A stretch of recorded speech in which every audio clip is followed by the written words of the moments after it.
Welcome to Sculpture Studios. Here's a classic example of a one-off piece of sculpture intended to be used once for a photo shoot in a studio here in Basildon. Matt approached us and sent us some concept art of the kind of thing he was after, and he said he was looking for a giant tentacle.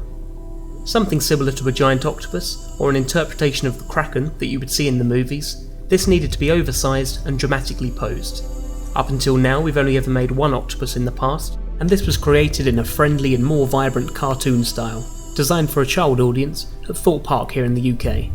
This new project here, though we were only creating one tentacle as opposed to a whole octopus, was much more challenging in terms of the design and getting that real organic feel, but a much more enjoyable carving process for Aden, as he loves creating these larger than life forms.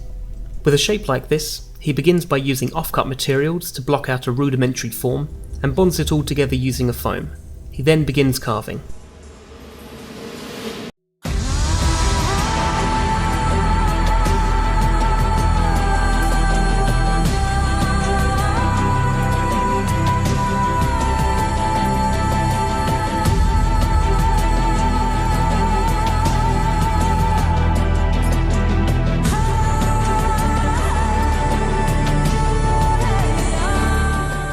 Working with the usual nail and wire brushes, he removes the material to create a rough curvature of the tentacle.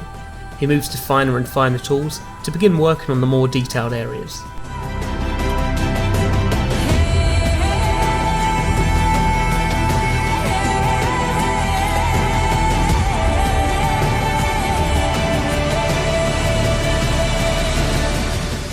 Each sucker is individually carved, all different sizes and different shapes, and different levels of depth from the main body.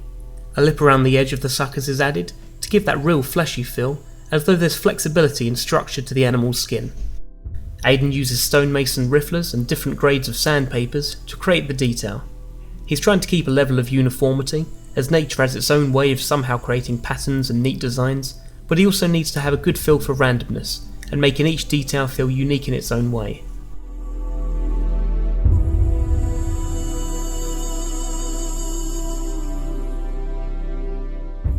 As we've been told that the bottom section of the sculpture is going to be partially submerged in water, we're going to give this area a blanket coat of glass fibre. First of all, we protect the polystyrene with a sticky back foil, and then add a thin layer of fiberglass to make the bottom waterproof.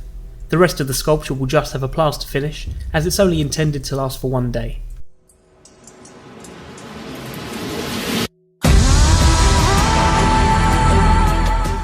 Once everything is sanded down and smooth, the surface is given a base layer of emulsion paints, and Aden then goes to work with airbrushing the detail. He darkens the deeper areas and adds arteries, veins and bruising of the flesh to give natural skin tones. A lacquer is then applied on top to seal the paint again and again, with more artwork added in between each layer. This gives a real 3D depth to the artwork, and with the natural shine of the layers of lacquer, this makes it realistically slimy and brings the whole ocean monster to life.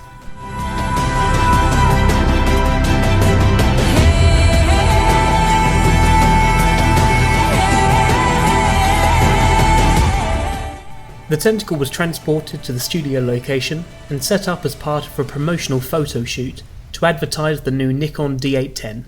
Photographic and fashion artist Natalie Dubish, better known by some as Miss Aniela, designed a dramatic dreamlike set with a mermaid and semi-submerged scenery.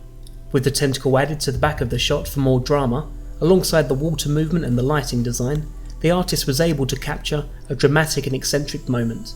We hope the photo shoot was successful, and perhaps the tentacle was kept to be used elsewhere in the future.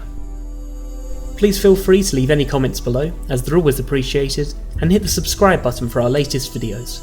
You can like Sculpture Studios on Facebook, and for more of our work, visit sculpturestudios.co.uk. Thank you very much for watching.